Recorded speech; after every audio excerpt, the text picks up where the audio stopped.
Good evening and welcome everybody to tonight's local community briefing session on Willoughby Comprehensive LEP and DCP, the new draft LEP and DCP.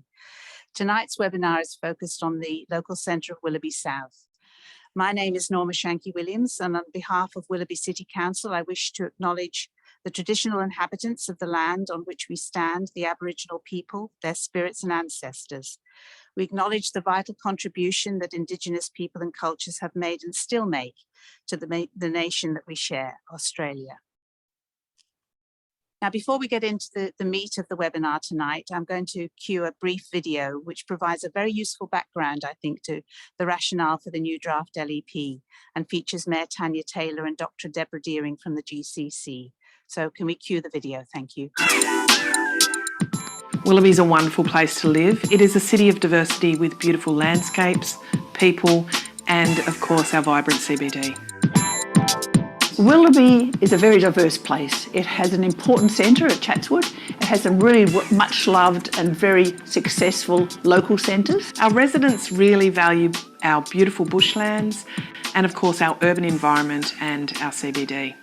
It has a range of housing, quite a number of apartments, and also a lot of lower density areas. It has important heritage precincts. Willoughby City Council is committed to delivering a city that is green, livable, inclusive, connected, prosperous and vibrant. Over the last 5 years, we've engaged with the community to help us develop the local environment plan. The local environment plan, commonly called the LEP, is the planning instrument which actually sets the framework for future development. In 2012, we created the local environment plan to help us plan and decide what is built and where in Willoughby.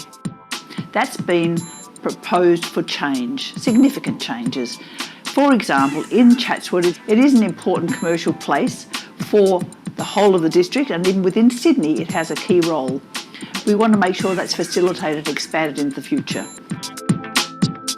But it's hoped and anticipated that Chatswood will grow to be an even more important commercial centre than it isn't at this point in time. You will see in the LEP some major changes to the heights for commercial buildings and also the introduction of more apartment buildings close to the services around the Chatswood CBD. It also covers affordable housing, environmental issues and bushfire hazards. The local environment plan outlines subdivision sizes, heights of buildings and the amount of floor space area on which you can build. The plan allocates land for specific purposes through zoning and sets standards for development. It aims to provide jobs and housing growth, more medium and high density living, as well as strengthening the character of our CBD. It will help us design our homes for the future. It helps us guide conservation of cultural heritage as well as protect environmentally sensitive land. It helps us create a better place to live with more trees and connected pathways and cycleways. We also want to link one green space to the other green space so that it's not just isolated green spaces and recreation opportunities, but they can be a network where they can be readily reached by foot, not needing to take a car. They're opportunities that we need to try to grow into the future. While COVID has thrown up some uncertainty about the pace of change, we do know that cities do grow. Willoughby is a very desirable place in the Greater Sydney area. Sydney is a very desirable city. It will grow into the future. The plan helps us to set our strategic vision for the future. Being prepared is important and planning ahead is crucial.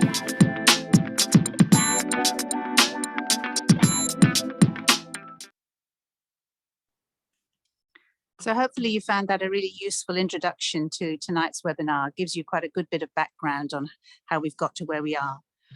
Now tonight I'll be presenting, as I said, my name is Norma Shanky-Williams. I head up the strategic planning team here at Council. I'll be joined by David Morrissey from the North Sydney Local Health District, who will be providing information about healthy built environments, which is a very important message for us. And I'll be joined by Chris Newen, who's on the strategic planning team, talking through some of the detail of how the LEP and DCP as proposed will impact Willoughby South. And I'll also be joined by Ian Arnott, the planning manager, who will talk through some of the more general detail to do with the LEP and DCP and how it impacts the LGA. You'll find if you've watched some of these webinars before that there'll be common slides that you will recognize, because we're giving a very consistent and important context to the work that we've been doing. So you may notice that and recognize some of the material that's already been presented in our earlier webinars. I'd like to welcome the councillors who are able to join us this evening. Mayor Taylor has joined us, and councillors Greco and McCullough. So welcome to you this evening. And we have 56 people registered for the webinar tonight.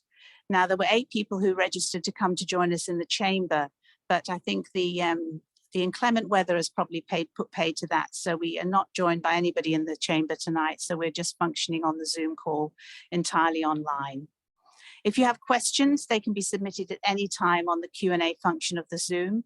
And if they're reasonably straightforward, we'll respond to them as we can this evening. If not, we intend to provide responses within the next 10 working days on Have Your Say. And we'll take some questions at the end of the webinar itself before we close at 7:30.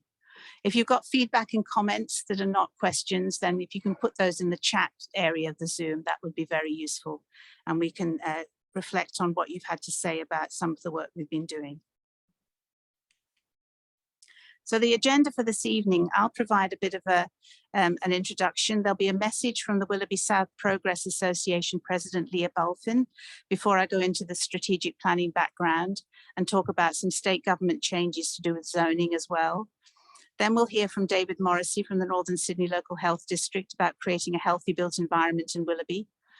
And then later on, we'll talk through some of the more detailed elements of the draft LEP and DCP as it affects Willoughby South Local Centre. There'll also be more general information about the documentation as it affects the LGA in terms of our residential areas.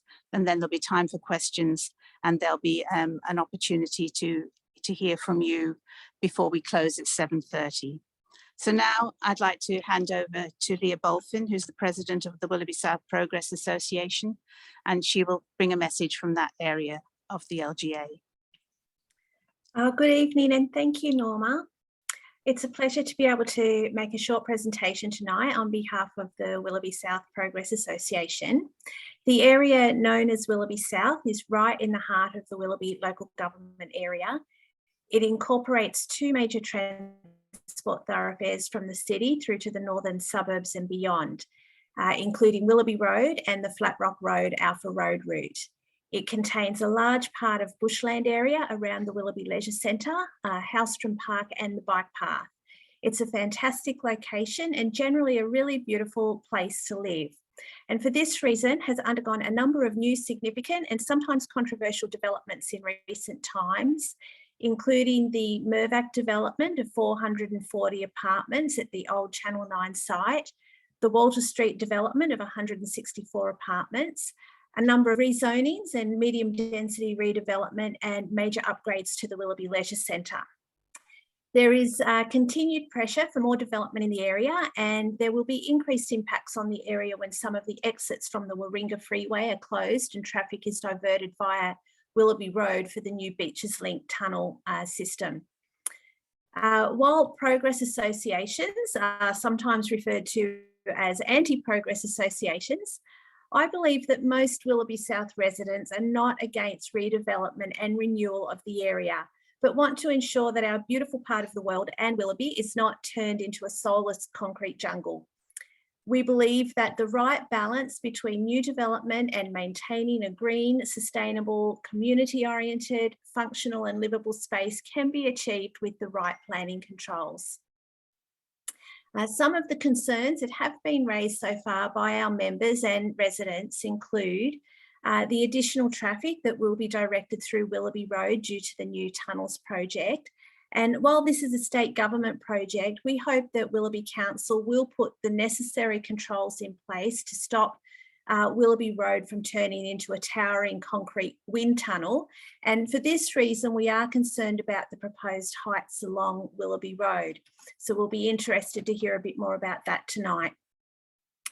We would like to see the Willoughby Road shopping and restaurant precinct reinvigorated into a more usable, vibrant and community-oriented space. It feels like the precinct has been slowly dying off over the last number of years as it becomes a busier transport route. And we would like to see some plans put into place to attract development that will bring it back to life. For example, somehow attracting perhaps a small supermarket and providing convenient parking would certainly help. And so we'll be interested to hear, whether the proposed changes to the LEP and DCP, how and if they can achieve this. We're concerned generally about changes to height in the area. The planning portal allows us to check our own address, but I haven't been able to find one overall map that shows the proposed changes throughout the area. And maybe that, well, actually, you've just mentioned that is something you will be talking about tonight. So that will be good. The same with zoning. We know that streets adjoining major transport routes are often the first to be rezoned into medium or higher density. And as Willoughby South Progress Association has already expressed to council in a letter, we have not been able to easily identify and believe that residents will not be able to easily identify if their street is proposed for rezoning, and also what the implications of that are. For example, the types of proposals they might expect to see if their street is rezoned. We're concerned about affordable housing in the area for future generations and newcomers to the area. While council seems to be committed to achieving more affordable housing, something is not working currently because we're seeing more and more developers are taking the most affordable housing stock in Willoughby and redeveloping it into luxury townhouses that are then sold for more than the original price of the house and by no means affordable. In one street alone in Willoughby South, which was rezoned to medium density in the last LEP update, a total of 53 luxury townhouses, mostly 4-bedroom, have been approved, all selling for over $3 million. And while developers have to make a small contribution to an affordable housing fund, which is only available to people who meet certain conditions, it's not making it more affordable for the general population. We're finding it's actually displacing people because while it may allow downsizers or more wealthy people to move into the area, it is forcing younger people and people on lower incomes to move outside of the area, which is the exact opposite of what an affordable housing policy should be attempting to achieve. We would like to see some better controls surrounding this, which may mean not allowing developers to build to or exceed the limits of the DCP to get some extra bedrooms, to make it more luxurious and profitable and so forth, and perhaps build more of a range and variety of housing styles to make it more affordable to the general population. We are concerned about the number of developments that are given approval to chop down nearly every tree on the site, despite the controls that are currently in place and I've noticed are proposed in the new DCP. There doesn't seem to be a lot of attempt to integrate existing trees into a new development. And we would like to see better controls about this because we are very fortunate to have a beautiful green suburb, and we would like to think we could keep it that way. And on that, perhaps council could consider imposing some conditions in the DCP that if a developer illegally removes trees prior to lodging a DA, that they're not allowed to build in the area where the tree has been illegally removed. Either that or perhaps a better deterrent is needed. I believe the fine is currently about $3,000, but when the development's worth $30 million, they really just don't care. And we've seen this happen quite a few times. And the last point that I have time to raise tonight is not so much to do with the LEP and DCP controls themselves, but more the enforcement and adherence to them. The community needs a level of certainty that if an LEP and DCP are presented to the community and introduced, that is exactly what we are going to get. I mean, within obviously reason. Again, speaking of the same street in Willoughby, which is my street, and that's why I do know a bit about it, there have been 6 or 7 medium density proposals in the last couple of years, most of which have been approved and all of which greatly exceeded many of the DCP controls, such as height, floor space, setbacks, site coverage, parking, etc. And the problem is if every development is allowed to exceed all the controls, we ultimately end up with an overdeveloped suburb, which doesn't provide any advantage to the community. It's really all for the developer's benefit. Exceeding the height, for example, or the FSR doesn't really help the community. It only helps the developer to make more money. And it doesn't look anything like the LEP and DCP, which were presented to the community in the first place. So whatever is introduced in the new LEP and DCP, I'm sure that our members will make some submissions, but we would like to see in the future a greater adherence to the controls and be more certain of what we can expect to see built and redeveloped in the Willoughby South area and generally in Willoughby in the coming years. So thank you very much for your time. I really appreciate it.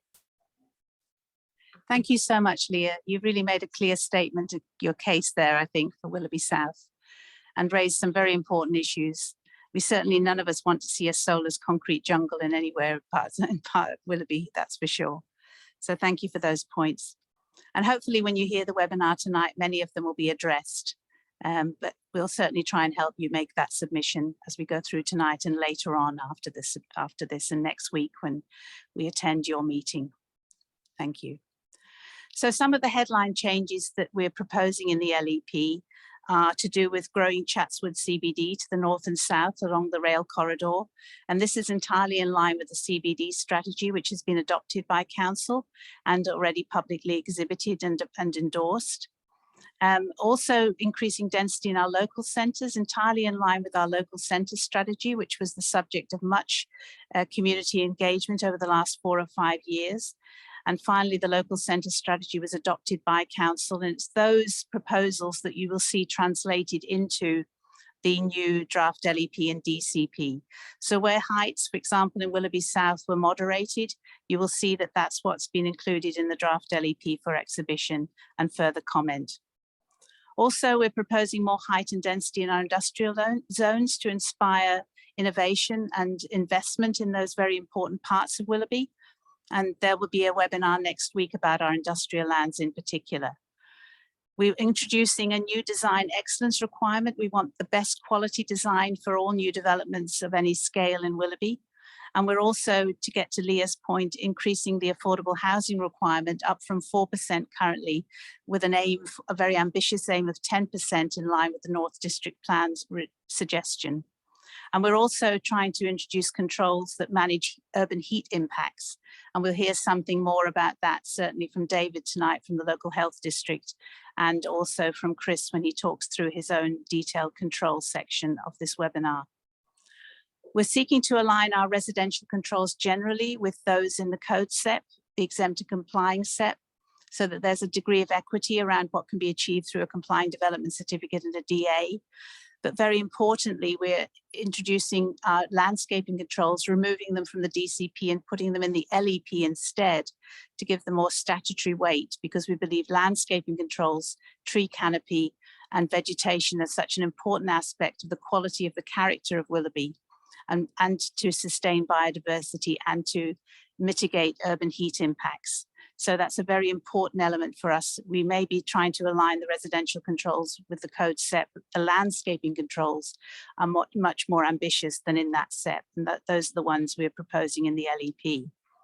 In terms of our development control plan, we're strengthening our heritage controls, which are already quite good, but we're strengthening those and providing more detail.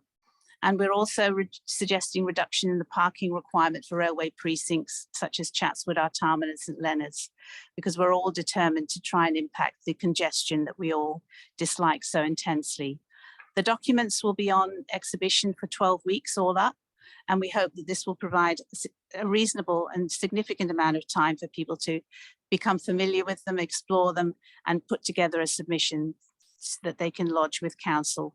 And we can see what people think about the job we've done in translating our work into these new controls. In terms of the process that we've followed, the way that the LEP, the draft LEP has been formed has been based on specific strategies that have been prepared in recent years. They have guided this LEP and DCP, and those of course are the CBD strategy, our local centres strategy, our housing strategy, and an integrated transport strategy, and work that was done with the state government around St Leonard's and Crow's Nest for that particular centre, and the councils of North Sydney and Lane Cove. So we are translating those controls from the St Leonard's Crow's Nest 2036 plan into this new LEP. And of course, the North District Plan itself, which was issued by the Greater Sydney Commission, now the Greater Cities Commission, has guided the work we've been doing. All councils were required to deliver a local strategic planning statement, bringing together all of this work into a single document. And we provided ours in 2020, and it's been endorsed by state government. And that has really set the blueprint, drawing on all of those strategies to guide what we now have, which is the draft LEP, also known as a planning proposal. We took our draft LEP to our Willoughby local planning panel for advice, and it was supported. We reported it to council, who endorsed us, our referring it to the Department of Planning and Environment to seek a gateway determination, which allows it to go on exhibition. And that gateway determination was given on Christmas Eve last year, and it had certain requirements that we had to fulfill before it could go on exhibition.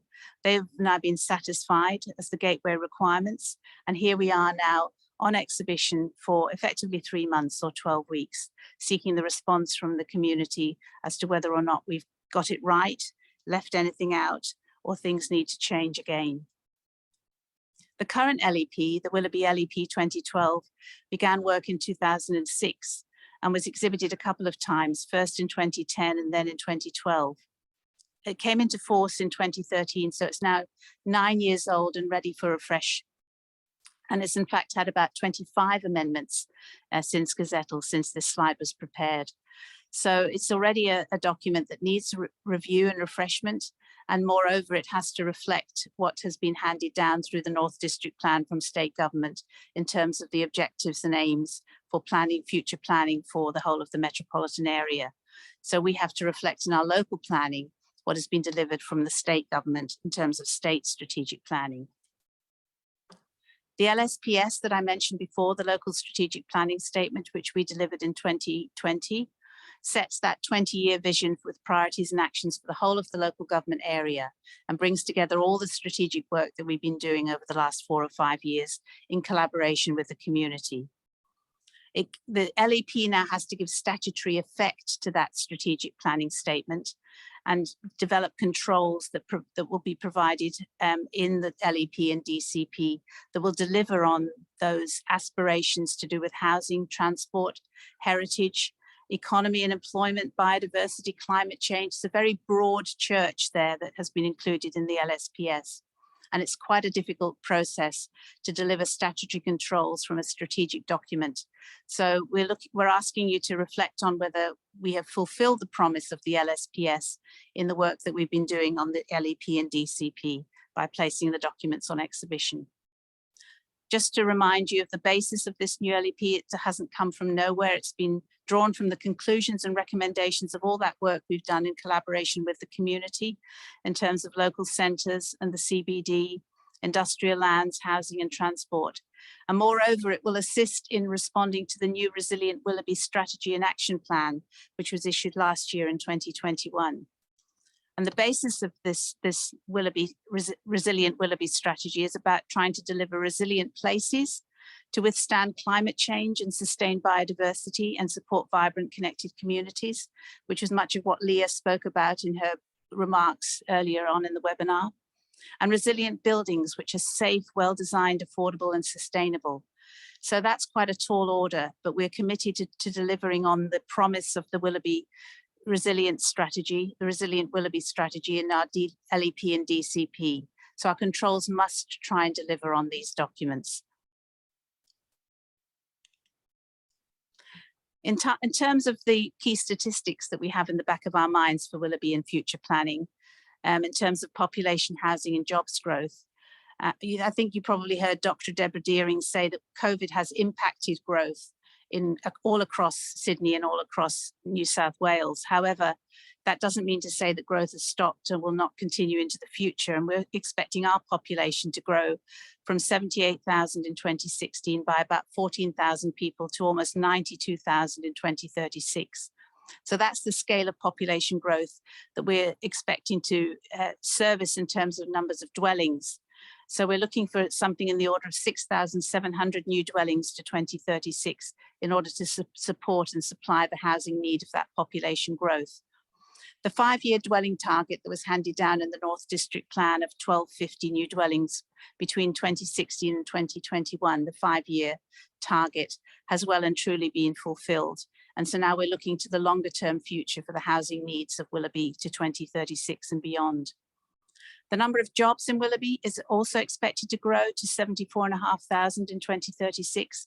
And we have a particular jobs target for our strategic centre of Chatswood of 6,300 to 8,300 jobs. And that's why we're so determined to maintain that commercial core in Chatswood, specifically for commercial and employment activities, with residential around the outside of the CBD, within the CBD boundary, but still beyond the commercial core. It's very important, if we're going to achieve that jobs target, that we maintain and retain those lands for jobs and productive purposes. While we've been doing our own local strategic planning, the state has also been doing all sorts of changes to the planning system. And some of those affect the zoning system. This change to environmental zones has already occurred and is reflected in our LEP now. So the existing former E zones, which were the environmental zones, have now become conservation zones in the LEP, and particularly zones like E4 have become C4, environmental living, which are zones that you may be familiar with if you live in one of those particular zones. Also, there are changes to the employment zones, the IN or industrial and B business zones. Now, these are still on foot. These haven't yet been made. And there are transition details of how they will be made on exhibition with Council's draft LEP as well at the moment. So there's a collapsing of existing zones into a suite of new employment zones and 3 supporting zones, which are the mixed use, waterfront and local enterprise zones. So you can also have a look at what's being proposed by the state government concurrently with the work we're doing on the LEP. And that will be reflected, what changes that will be made will be reflected in the new LEP in terms of those zone changes and the uses that can occur in those zones. Now I'm going to hand over to my colleague, David Morrissey from the North Sydney Local Health District, and he's going to give us a very important message about creating a healthy built environment in Willoughby.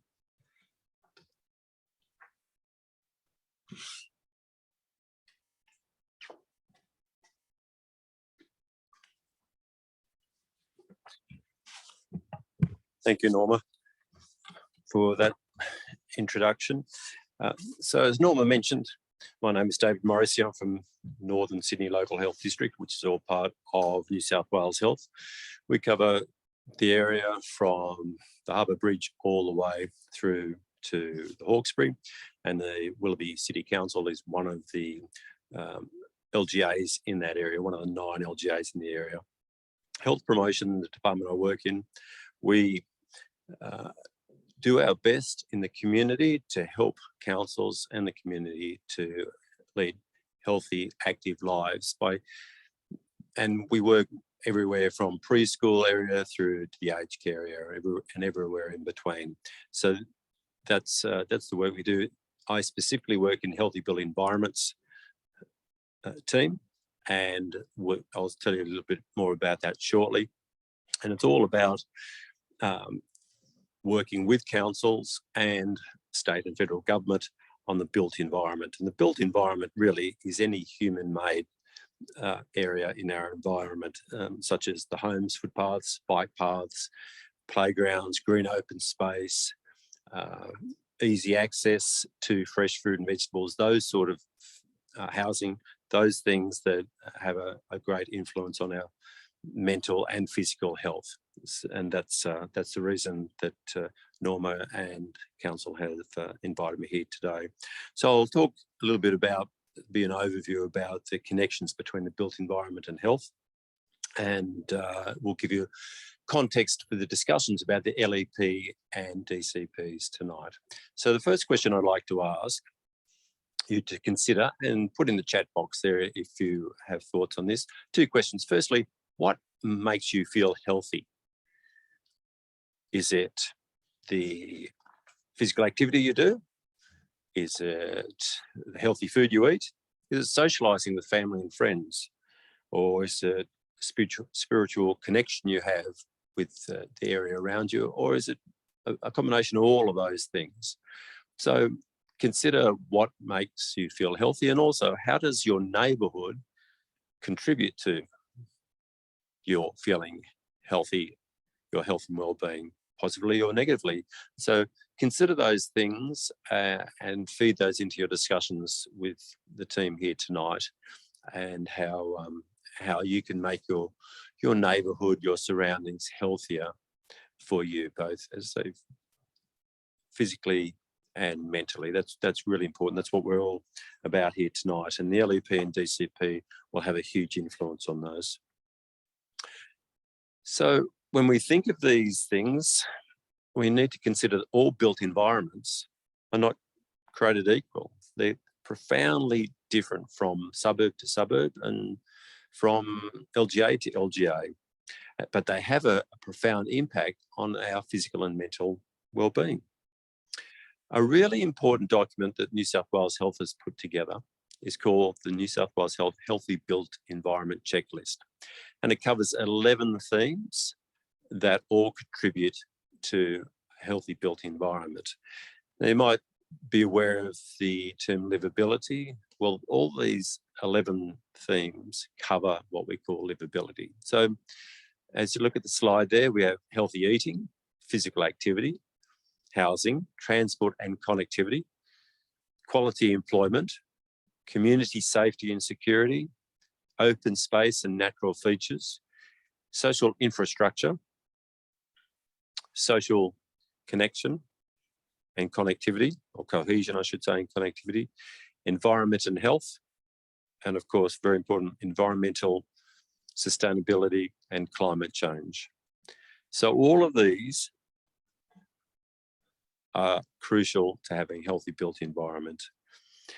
So what ties all these things together is the concept of healthy neighbourhood design, which is facilitated by land use and development, which guides LEPs and DCPs, guided by these, and they, when done well, they prioritise complete, compact and connected communities. So when you consider it, healthy built environments support positive health outcomes by making healthy, active lifestyle choices easier. So that's a crucial statement, and I'll repeat it. Healthy built environments support positive health outcomes by making healthy, active lifestyle choices easier. So we want to make it easier to make the right choice. In other words, instead of getting in the car to go to the shops or to the library, then we want to make it easier so you can walk or cycle to the shops or the library. So that way it will be healthier for you physically and also mentally healthier. Maybe you'll bump into a neighbour and have a chat, which you wouldn't do if you're in the car. So they're the things to consider. An example of this is the slide we have here, and it shows a number of those things. We have medium density housing, we have lovely vegetation, we have tree canopy, we have wide open footpaths so people can walk, chat to their neighbours, seating as well, so a natural light. So a lot of good things that we're looking for in a healthy built environment. We also want communities that can support recreation and physical activity along safe, well-connected, tree-lined streets and paths, as shown here. And this is really important. Yeah, someone mentioned about footpaths. They are really important. They need to be good quality, wide footpaths to allow people to pass in both directions. We also want to have planned and incidental opportunities for social interaction, and you can see in this slide a town square where people can do that. Once again, we have tree canopy, vegetation, places where people can sit and have a laugh and a chat and socialise. Really important things that we can have those. But also it's very important that they be easily accessible. So we have green open space, you can see in the slide here. We have a train there, nice wide footpaths that you can have both cyclists and pedestrians. So all really important that they're easily accessible. This mud map gives an idea of what we're looking at in a healthy neighbourhood design. So we want to have centrally located destinations, such as they could be primary schools, library, community centres, open space. Co-located is often the term we use. We want retail nearby to buy fresh fruit and vegetables. Our high density residential, we want that around the neighbourhood centres near open space, because the high density won't have their own open space, so they need access to public open space. We want primary local traffic routes so people can easily get to those destinations we mentioned before with the community centres. And we don't want huge blocks, but medium to small size blocks so people can easily walk around blocks to get to their destination. So they're all really important things. And that's where the zoning and development controls are so crucial. We want places where people can just dwell. And if you think of some of our beautiful European cities, they have plazas and town squares where people can just sit and watch the world go by. And that's what we want to be encouraging in our local centres, particularly for you in Willoughby South. So when we think of the checklist I mentioned before, when LEPs and DCPs are done well, they incorporate these 11 themes from the Healthy Built Environment checklist. Housing's a really crucial part of good LEPs and DCPs. It's a central focus.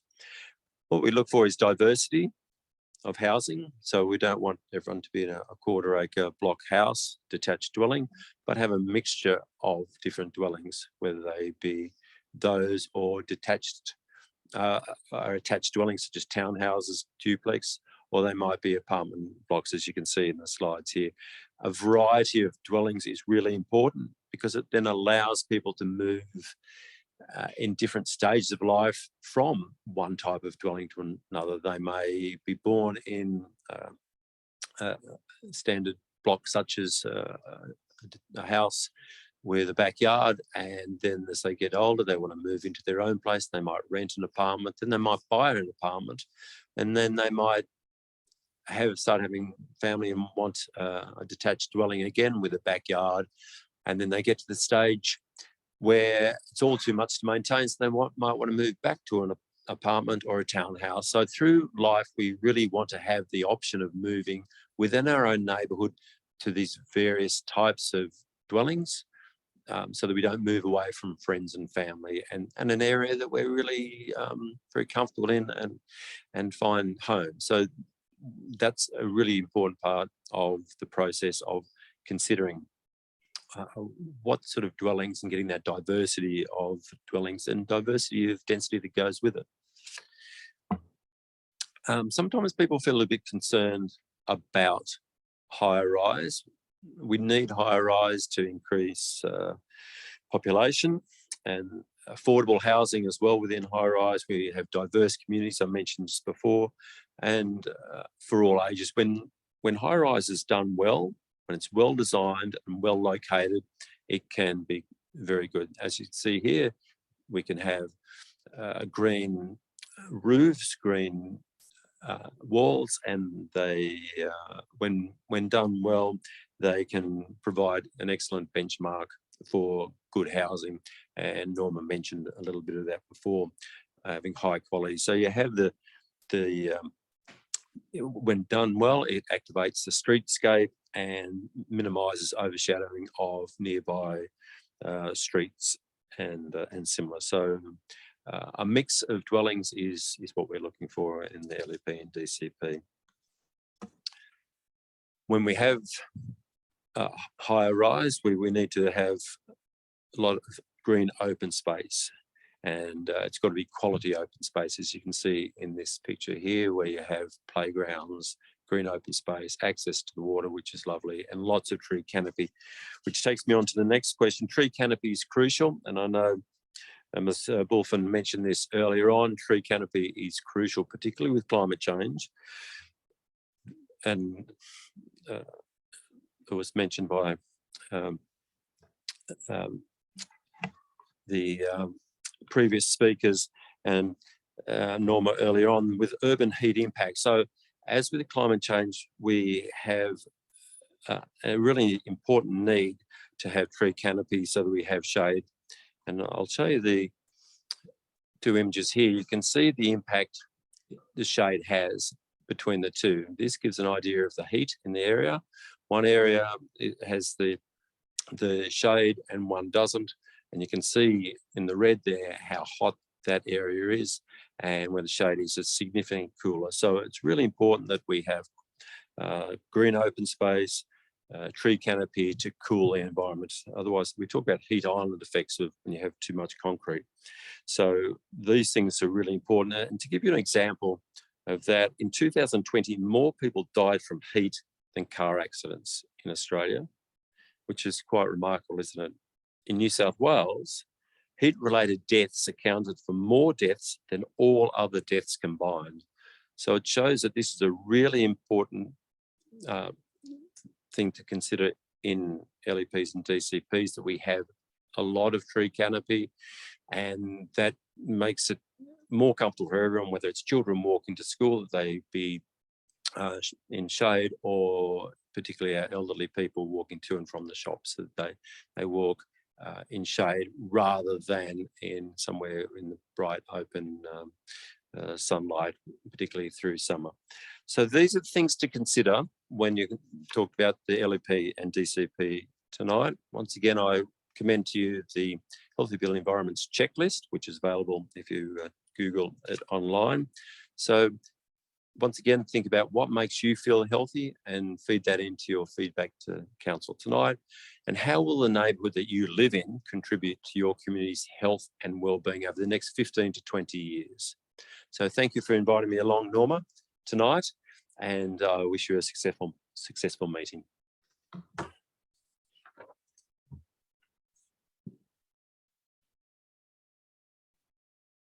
Thanks very much, David.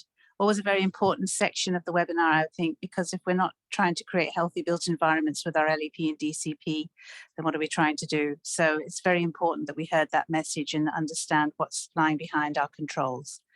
So now I'd like to hand over to Chris Newen, and Chris will talk us through some of the detail around Willoughby South in particular. So thank you, Chris.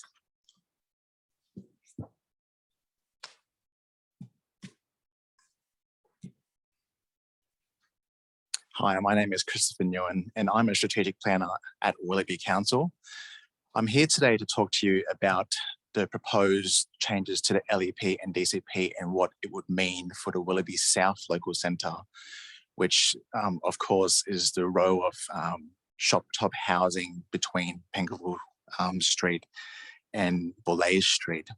It also includes some commercial shop top housing properties along French's Road, close to the corner of Willoughby Road, as you can see on the slide that's currently on the screen. The Willoughby Local Centre, of course, also includes the park, as well as the parking off Boulay Street as well. So some of you may have already seen this document, which we discussed previously. It's the Willoughby Local Centre Strategy to 2036. So this was adopted by council a few years ago, and when it first began, it was really a 20-year plan with regards to housing provision in the local government area, but also examined our local centres to see whether local centres could provide additional housing, affordable housing, and different types of housing such as shop top housing, and whether there was opportunity to improve local centres throughout the Willoughby local government area, including South Willoughby. So based on the exhibition of this strategy, the main goals were to retain the heritage items within the local centre. So that includes the Bridgeview Hotel, but also includes the shop front facades towards the north of Willoughby Road. They are heritage listed as well. We are retaining existing B2 local centre zoning for the centre. We do envisage that the local centre is capable of providing shop top housing to a maximum height of 4 to 5 stories on the eastern and western sides of Willoughby Road. And also, as I'll discuss in further slides, there will be a proposed increase in FSR to facilitate the future proposed development of this local centre. I'll also be talking about the sites, as you see on the screen there, 481 to 515 Willoughby Road, 60 French's Road and 1 Prentice Lane, which is on the southern side of the local centre. We do envisage that there can be some sort of provision for a public open space to be provided if amalgamation can occur with the controls that are proposed in the Willoughby Local Environmental Plan. We do like to try and improve pedestrian connectivity, safety, and I'll be discussing that in the next slides. So this is a concept plan that was included and exhibited in the local centre strategy to 2036. As that strategy was adopted by council, this concept plan is proposed within our Willoughby Development Control Plan to help assist guide the envisaged development that we have planned for the Willoughby South Local Centre. So as you know, Willoughby South is predominantly 2-storey shop top housing. There is some 3-storey and there is some that's 4-storey as well in particular areas, but predominantly 2-storey right now. It has a B2 local centre zone, and as I've said before, we're not seeking to change that. We are seeking to provide 4 to 5-storey development on the east and western side along the section of Willoughby Road to facilitate additional housing, to meet additional housing needs, but also to provide additional commercial space to provide goods and services for the growing population that's been forecasted. We are considering, as I'll explain in further slides, we are considering an increase in FSR if there's potential for amalgamation for the sites that you see on, I guess, the bottom right hand of that concept plan, as you can see there. If the sites can be amalgamated and if a public plaza or an open space can be delivered for the community to improve connectivity, to provide a community space for the surrounding community, and to also provide improved commercial space that can provide goods and services for the community. A minimum non-residential FSR for that area of 1.5 should be considered. Other controls to control the bulk and scale include having minimum setbacks. So any development over 2 stories would require a 3-metre setback to the facade of the 2nd story. So for example, so that future development does not, I guess, impact the facade, such as the heritage listed facade. And if there was a 5th story, it would also require a 6-metre setback, so even further. We are also looking on doing further improvements, such as having a laneway that extends from Julian Street to Borlay Street. So that goes behind Bridgeview Hotel to improve connectivity, but to also improve the existing open spaces there. I'll just move to the next slide. So this is another concept plan, and I just have to also highlight, so these 2 concept plans, which are included in the local centre strategy, as well as the Willoughby Development Control Plan, they're conceptual. So they're not approved building envelopes, or they're not envelopes that the council will only accept. This is to help guide the type of development that we envisage, but it's not something that's we're forcing, I guess, future development to adhere to. So this is a 2D concept drawing that's included in the proposed new Willoughby Development Control Plan. I'm not sure if those numbers are clear for viewers today, but as I stated, we do envisage trying to provide a high quality open space, such as a public plaza that's improving connectivity within the Willoughby Local South area for the community if amalgamation can occur. We're also hoping to improve connectivity by connecting laneways between Julian Street and Morlaix Street, landscaping improvements. We're retaining parking off Morlaix Street as it provides good parking service for the local centre, and just exploring where we can improve pedestrian connectivity throughout the Willoughby South local centre. So this is the existing zoning within the existing LEP, which has the local centre zoned as B2 local centre. As I previously stated, we're not seeking to change that zoning to a more intensive commercial zone. We're keeping that the same. But as I'll explain later, we are seeking to increase the height, the maximum height and floor space ratio provisions for the Willoughby South local centre.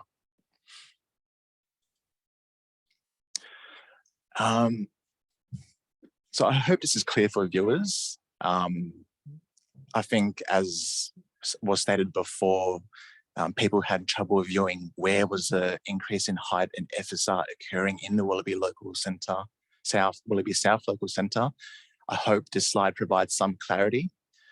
So on the western and eastern sides of Willoughby Road, we are increasing the FSR. On the western side, the FSI is already 2:1, and we're increasing the height from 14 metres to 17 metres to facilitate the possibility of 4 to 5 story maximum heights. On the eastern side, we're seeking to change the FSR from 1.5:1 to 2:1, and to increase the maximum height limit from 11 metres to 17 metres to facilitate the potential for up to no more than 4 to 5 stories. At the site of 481 to 515 Willoughby Road, and also 60 French's Road and 1 Prentice Lane, we are increasing height limits and FSR there, which I'll talk about more on the next slide. And there's a small number of commercial properties on French's Road where we're increasing the height limit to 14 metres and no change to the FSR of 1.51 to allow 4 stories at that location, as you can see highlighted by the black rectangle. So as I mentioned before, with the site at 481 to 515 Willoughby Road, we're trying to facilitate a future development with the vision in mind of providing a public open space that improves connectivity, provides a gathering space for people to go to that's walkable for the surrounding area, and that has great amenities for the community. However, this is only possible if there's enough land size to facilitate that. And so we've added a clause in the LEP, as you can see on the screen. So the FSR may exceed 2:1, but cannot exceed 3:1 if the site exceeds 1,500 square meters and a public plaza is provided on site. So that's a prerequisite. So if someone was able to acquire these sites for a development of this size and scale, the public plaza would be a compulsory aspect to provide for the development and essentially for the community. In regards to affordable housing, we consulted with SGS Economics to see what affordable housing level could we achieve with the uplift in the Willoughby South local centre. And we did really want 10%, However, feasibility analysis that was conducted said that that was not sustainable and it should remain at the current 4% level. Sorry, as the 10% level would not make future development economically feasible. So the Willoughby South Local Centre is included in the clause for affordable housing requirements, and that's being proposed at the current level of 4%.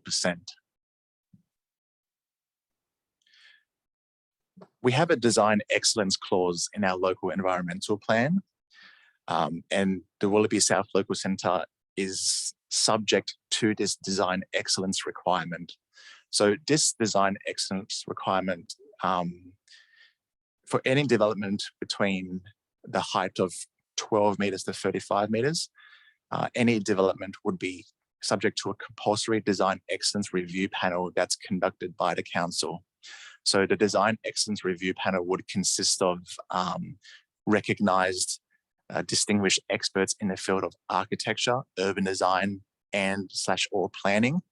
And they would really evaluate a proposed development to ensure that best design outcomes are provided for the community.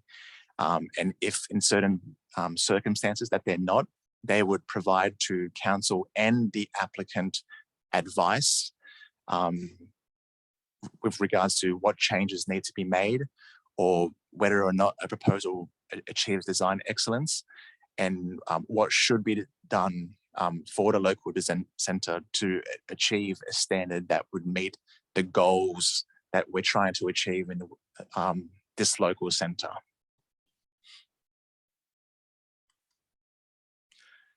Other general LEP improvements include removing errors and anomalies, obsolete clauses, but one new clause that we're seeking to input is the requirement for consideration of urban heat. As previously discussed, it has significant health impacts, and this is more important with the issue of climate change that we're dealing with in our time. So the LEP would require an applicant to show what impact a development will have in regards to urban heat and evaluate what those impacts are. And us as the council would really need to evaluate whether those impacts are acceptable or not and whether it meets an acceptable threshold.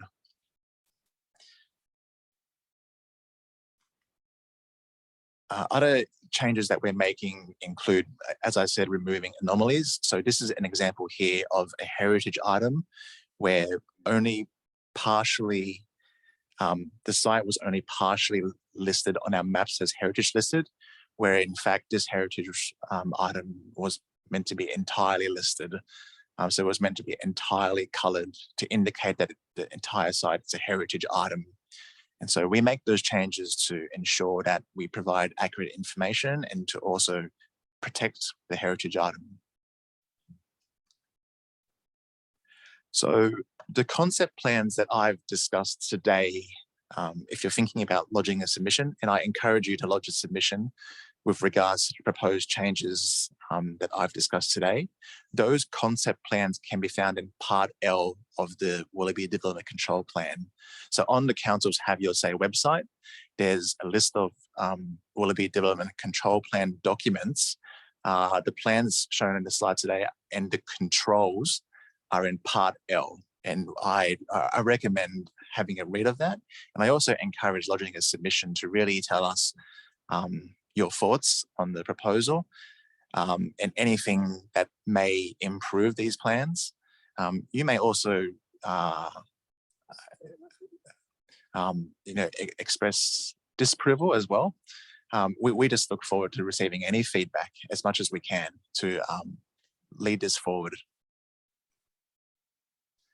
Okay, so now I'm going to hand you over to Ian Arnott, who's the planning manager within Willoughby Council. He'll be discussing the local environmental plan in general and how it'll affect the general LGA. Over to you, Ian. Thanks so much, Chris. And thanks everyone for joining us tonight. It's great to have people interested, and we, as Chris said, we look forward to your feedback on what's on exhibition. So my main focus tonight is around housing, and primarily the areas not within the local centre, areas of housing in those lower density areas, the areas for single dwellings and dual occupancies. Council undertook a housing strategy, which was adopted in 2020, in which it focused on three main areas for the provision of additional housing. And as Norma had mentioned earlier, we, and as Deborah Deering said in the earlier presentation, where we are needing to provide for a growing population in our area. And we anticipate that there will be 6,700 new dwellings that will be requiring through to 2036. The majority of those we see as being provided around the Chatswood CBD Centre, around the perimeter of the commercial centre, being in the closest proximity to really good transport networks and services, but also in our local centres such as Willoughby South, where there's also transport links and services to provide for residents in those areas, as well as for our existing residential flat zones. There are probably two main reasons why these are the focus areas for our additional housing. One is, as has been mentioned by David, Norma and Chris, in terms of providing this additional dwellings and population in areas that are easily accessible and enabling people not to have to use their car as much. But the other reason is really to protect our lower density areas. Willoughby's made up of some really desirable garden suburb type areas, lots of trees and landscaping, as Leah had mentioned, and the character that's offered through those low density areas. To provide for the additional housing, we either need to contain it or spread it. And we saw containing it in those most accessible areas is far more preferable than spreading it out through those existing lower density areas. It also provides for a diversity of housing options for people into the future. Sorry, next slide if we can. So in terms of housing, the main changes the draft local environmental plan is proposing, as has previously been mentioned, is to generally align both the dwelling house and dual occupancy controls with what is already achievable under the Complying Development Code, the state government policy. So under the state government policy, exempt and complying development codes, someone can build a dwelling house at a certain scale and height, 2-story height, without reference to council. They can do it through a private certification system. And we see that if someone can do that on one site, and next door, if they just don't comply with one small component, they're required to go through the DA process where much more stringent controls are applied. That's not providing an equitable outcome in our view. The complying development process doesn't allow any form of merit assessment. And so it's purely a ticker box. And if a development satisfies all of those ticker box criteria, then they get that approval without reference to council, as I mentioned. And in the middle of last year, the state government also introduced the same sorts of provisions for dual occupancy. And so again, we're looking to align with those state government provisions in our own draft LEP. Both of those, the dwelling house provisions and the dual occupancy provisions, we have one exception, and that has to do with landscaping. We see the importance of the open space, the green areas of our suburbs, and the opportunity for that canopy tree growth, that means of combating the urban heat effects and to provide biodiversity for our areas. and to achieve or retain and enhance that that character offering of the greenness of our suburbs, we see that as highly important. And so the state government controls have a much less requirement for landscaped area, whereas we propose to retain, and in the case of dual occupancy, increase the landscaping provision requirements from what we currently have. And not only that, but to transfer them from the development control plan into the local environmental plan, providing more strength to those controls in terms of our ability to enforce them. We're also seeking to change or introduce a control for what's called manor houses. The state government, middle of last year again, brought in provisions around manor houses, which are up to 4 dwellings and up to 2 stories. A bit similar to what used to be the 2 flats down and 2 flats up that were built around the 1930s and 40s, but not necessarily constrained to that form. So it's up to 4 dwellings and 2 stories on the one site. And if council doesn't have a control for a minimum lot size for such development, then it can be done in a residential flat zone on a 600 square metre site under the complying development. So again, without reference to council. We see that that's not a desirable way forward, that it's preferable to use our residential flat zones to provide that density, and we think that it's undercooking those zones by doing it on a site-by-site 600 square metre site-by-site basis. So we're proposing that 1,100 square metre minimum lot size, which is consistent with what we apply for our other residential flat development forms. And as has previously been mentioned, we're introducing an affordable housing clause, increasing up to 10%. And I'll talk a bit more about these things later. Next slide, please. Thanks. So just some examples of a comparison between development that's been done in our area on the left-hand side under a complying development process, and on the right-hand side under a development application process. And you can see that, at least from a streetscape point of view, there's not a lot of difference between the scale and presentation of these buildings. Next slide, thanks.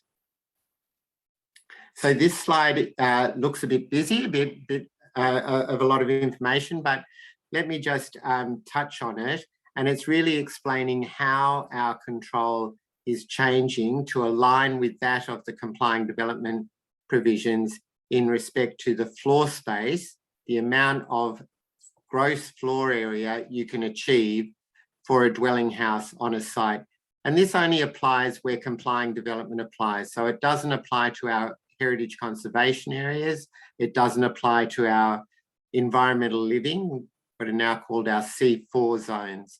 It's only to those R2 zones, those zones in which complying development is possible. So I'll just take you quickly down to the third line where it's on the left-hand table where it says 301 to 400. And you can see under our current control, if you have a 400 square metre site, you can get 200 square metres of floor space in your building. But if you go to the next line down, if you have a 401 square metre site, so a bigger site, you actually get less floor space, 188.5. So what the complying development controls do is ensure that with the increase in site area, you get a continual increase in floor space achievable. So that's one component of those controls, but they are also result in a larger scale of development. So we'll talk about that with the next slide, thanks, which is, with an example that I've got coming up. So this slide is just saying how the landscaping controls are proposed to be changed. And in fact, what we have on the left-hand table are our existing landscaping controls under the development control plan. And those are the same controls. So they won't be changing other than being placed into the local environmental plan. But you can see in the right-hand table, the complying development controls. And in all instances, council's controls are greater than those under the complying development standard. Next slide. And I'll just run through an example. So this example is a complying development that has been approved and constructed, and it was on a 650 square metre site. Under our local environmental control, they would have been able to achieve 279 square metres of floor space. However, under the housing code, they could get 335. So quite a significant increase in floor space there, and that's what we're proposing to align with those with that code requirement. In this instance, they only propose 312 square metres. However, with the landscaping, under our development control plan and under the draft LEP, 266 square metres would have been required and would be required. However, under the complying development, only 195. In this instance, they actually provided 255 square metres of landscaping. So that complying development can be done without reference to council, can be done now, today, and was done with those controls in place. And we're seeking to align generally with those controls, as I've said, with the exception of landscaping. Next slide, please. So just moving on to dual occupancy, and I'll just run through the different forms of dual occupancy that are achievable. So the top left-hand corner are attached side by side. Top right, attached one above the other. Bottom left-hand corner, detached, each with a street frontage. In this case, it's a corner site. And bottom right-hand corner, detached in a battle axe formation. Under the code SEP, the bottom right-hand form, the battle axe form of dual occupancy, is not a permissible form under complying development. And we're seeking to align with that as well. You can see that that by the battle axe form places the dwelling entirely within the backyard zone, intruding into its neighbours' backyard areas in terms of bulk, overlooking privacy potential for those impacts, and also takes away that opportunity for larger areas of green space and opportunity for canopy tree planting. So for those reasons, we see that that battle axe form is not a desirable form going forward, and to align with the code SEP in that respect. Next. So just running through how the controls under the draft SEP would be applied. So again, aligning with the code SEP in terms of the floor space, and that's showing the calculation there. But in terms of the landscape control, what we're proposing is to have the same landscape control as applies to the dwelling houses. Dual occupancy are permissible on the same in the same areas as single dwelling houses. And we see the provision of the same quantum of landscaping as being appropriate. And that's actually an increase generally from what we currently require, which is for dual occupancy, which is 35% of the site area. So it's an increase from that, and it's also significantly greater than the code requirement. And we're also proposing that that be incorporated into the draft local environmental plan. The other change regarding dual occupancy is that at present, if you get an approval for a dual occupancy under our local environmental plan, 2012, you can't subdivide until 5 years after the building has been built. Under the code SEP, you can subdivide immediately. And that can happen today. People can put in an application, or not even to council, can go to a private certifier, get approval for dual occupancy and subdivide immediately. Next slide, please. So here, just running through an example, we're not proposing to change the minimum site area for dual occupancy, which is 700 for attached and 900 for detached. In this instance, it was 730 square metre site area. Under our local environmental plan, 292 square metres was achievable in floor space, and that's exactly what was proposed and approved. Under the code SEP and under the draft local environmental plan, 482 square metres is achievable. So that is a significant increase, and that's what someone can do today under the code SEP. They can do a 482 square metre dual occupancy development, significantly greater than our current LEP control. We're proposing to align with that control. Under the landscaped area, the 35% provision, 255 square metres of landscaping was required. In this instance, 311 was provided. Under the code SEP, in fact, 265 would have been required, so a little bit more than our current control. But we're proposing to beef that up even further, align it with our dwelling house control and require 308 square metres in this instance, again, putting it into the draft LEP. Thanks. Next slide. Just to referring back to Manor Houses, and I mentioned this, that we're increasing the site area or incorporating a minimum site area for Manor Houses of 1,100 square metres, consistent with that applying to our other residential flat development. Next. Just in terms of affordable housing, our current control is 4% of new residential flat or shop top housing development to be provided as affordable housing. That is in addition to the permissible floor space. In our local strategic planning statement, there's a commitment to increase that from 4% to 7% by 2021 and 10% by 2026. That's consistent with the directions given under the North District Plan, the state government North District Plan. And we've obviously gone past the 2021 stage, and it takes time for these provisions to come into place, as you can see with how long it's been in the preparation of this draft LEP, with all the strategic work being undertaken. So we're jumping straight to the 10%. But we're saying that 10% should be contained within the floor space permissible on the site. The floor space is largely derived from an acceptable bulk and scale of development.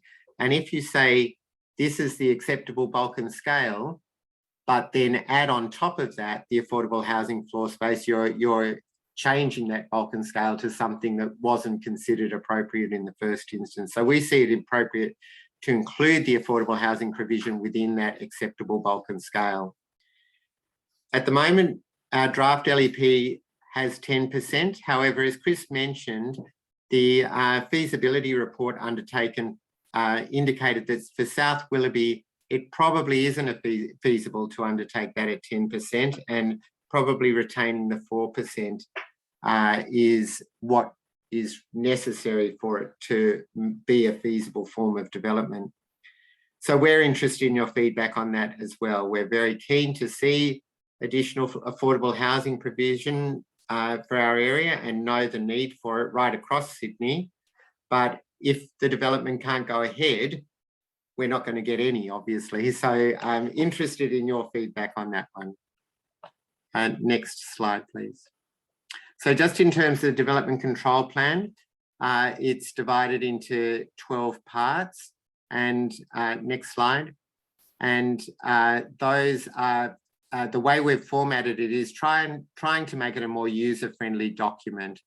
So focusing in on what form of development, what type of development you're proposing. So you can go directly to one section of the DCP for the majority of the controls around that development. That's not entirely the case. It may be necessary in instances to go to other sections, but most of your controls will be contained in the section that relates to your form of development.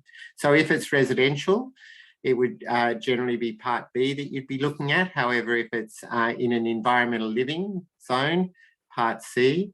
And what the DCP does is generally divided into minor and major developments. So minor being those single dwelling dual occupancy scale, and major being the residential flat development shop top housing. I've run through how our controls are aligning with the exception of landscaping. There's also for our environmental living zone, additional documentation requirements, things that we already asked for in effect, but just making it more explicit in the development control plan as to what those are. And we've also sought to just beef up a bit our heritage conservation area controls. So again, if someone is wanting to demolish a building in our conservation areas that contributes to the heritage significance of that area, we ask for a very strong justification as to why that should occur. We're just making it a bit more explicit in the DCP as to what sort of things we'd be looking for if that's what you propose. Now, obviously, we don't encourage demolition of contributing items in the conservation area. And so that justification would have to be very strong for us to be supporting it.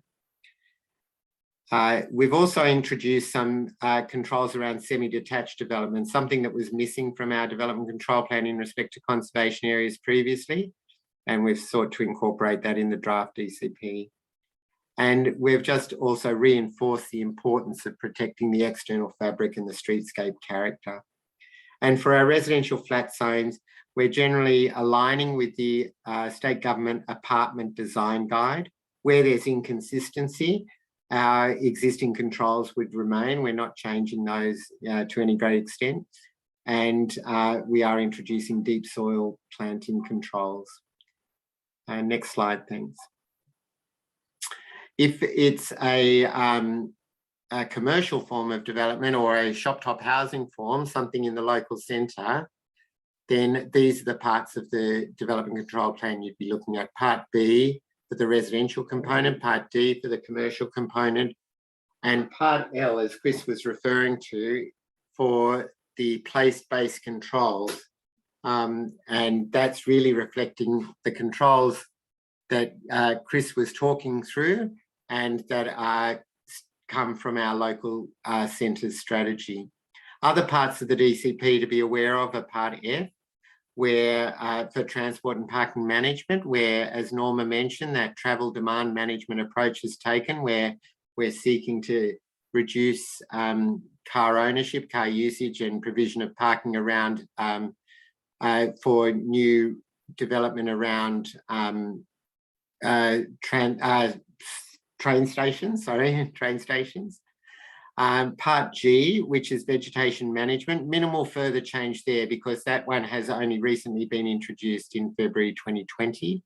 Water management, again, only minor changes to provide clarity with that one being introduced in 2019, and no further changes around building sustainability introduced in 2020. Next one, thanks. So I think we're over to questions now.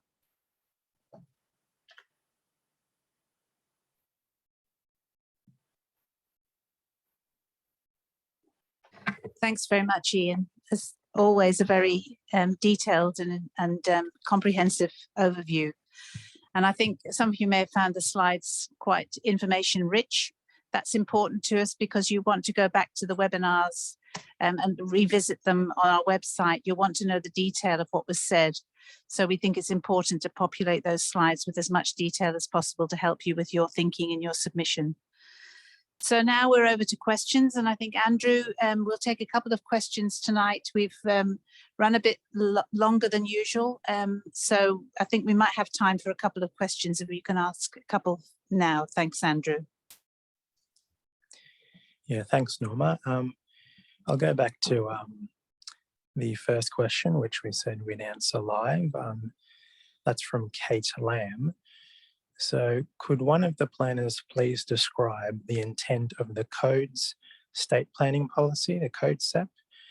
And other than the shifting of landscaping controls, is it possible for council to resist its effects in residential areas other than those designated conservation and environmentally sensitive, i.e. most of the rest of the Willoughby area?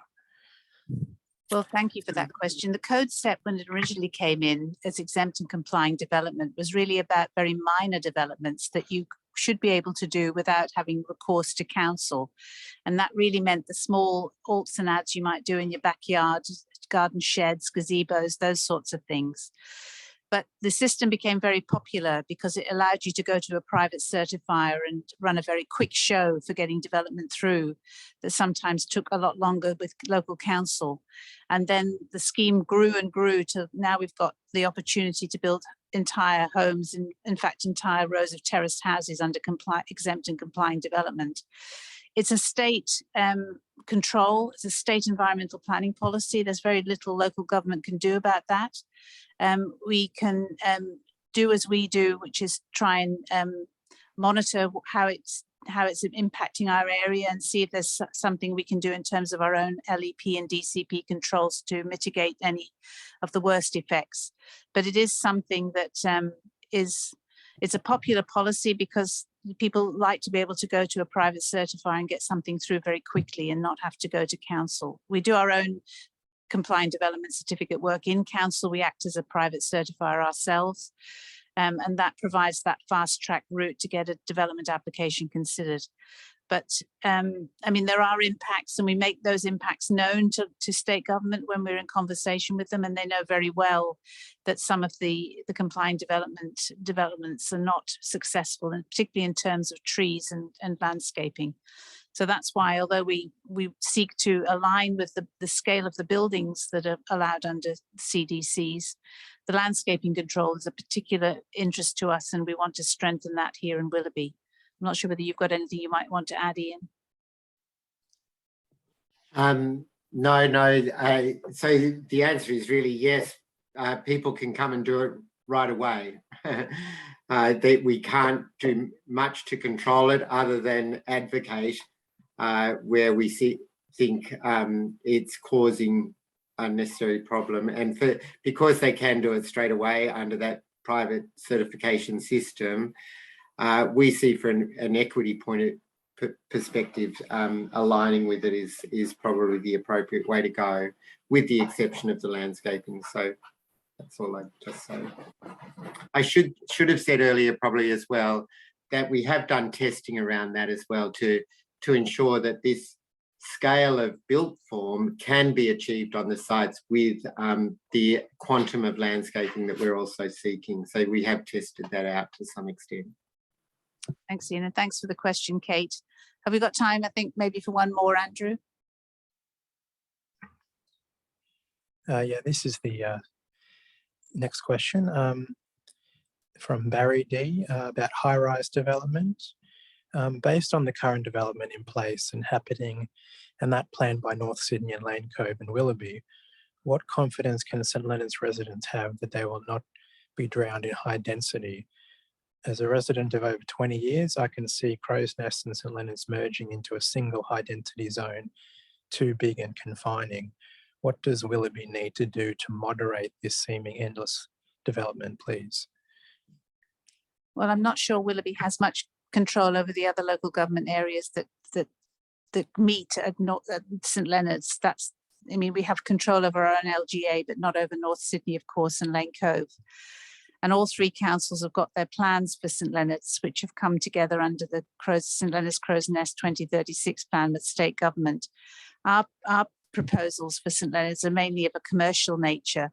It's part of the commercial core in St Leonard's, and of course the Artarmon industrial area, and development around the Royal North Shore Hospital, but that's of a commercial nature too. So it's the other council areas that may be getting the lion's share of the residential development around that new metro station in Crow's Nest. And that is something that Willoughby Council is not really able to influence in terms of outcomes in St Leonard's. Sorry to sound so unhelpful. Ian, do you want to make a comment on St Leonard's? No, other than to say in the most instance, the controls for our area haven't seen a lot of change under that state government plan, the St Leonard's Crow's Nest plan. That's right. So we have to wait and see what happens with the delivery of that plan. There's a lot of journey to go on because those controls still have to be reflected in the local environmental plans of those other council areas, just as we're doing with our section of St Leonard's Crow's Nest. So thanks for that question. And we just move on, I think, to the last slide now, because we've just gone beyond 7:30, I think, or it's just on 7:30. I'll just thank everybody for your attendance tonight. It's been really good to have the exchange of views and questions on the webinar.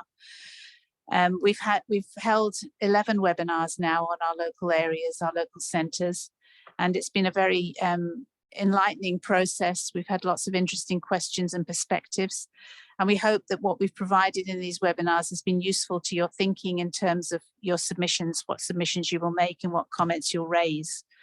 We'll have a final webinar next week on industrial lands if anybody's interested in those areas in Artarmon and East Chatswood and Blaine Cove North. And the feedback that we've had today and all the webinars will be included in a feedback report that will be prepared independently and taken to council, we think, around about October. Once the exhibition closes in June, we'll have time to consider all the submissions made and get that report completed, and then take any changes that we think are necessary to the draft documents to council for finalisation. If there are significant changes being proposed, it may be that we have to turn to a second exhibition period towards the end of the year. We'll see how we go with that and see what the range and scale of change might be required. There's a chance that it might go straight through as more or less as it is and be made this year, but more likely there will be a second exhibition, we think, and then the plan will be made next year once that exhibition period has been completed. So we invite you to send your submissions in so that we've got plenty to look at and plenty to consider when we're finalising our documentation. And thank you for your attendance tonight. You'll see this webinar on the Have Your Say site on the website tomorrow. We'll be responding to the written. And of course, the questions that we didn't get to tonight, as Chris has just reminded me, we'll be providing those responses on Have Your Say within a couple of weeks, as I said in the beginning of the webinar. So your questions will be responded to. Have no fear, be reassured. And thank you again for your attendance tonight, and we'll speak again, no doubt. Thank you and good night.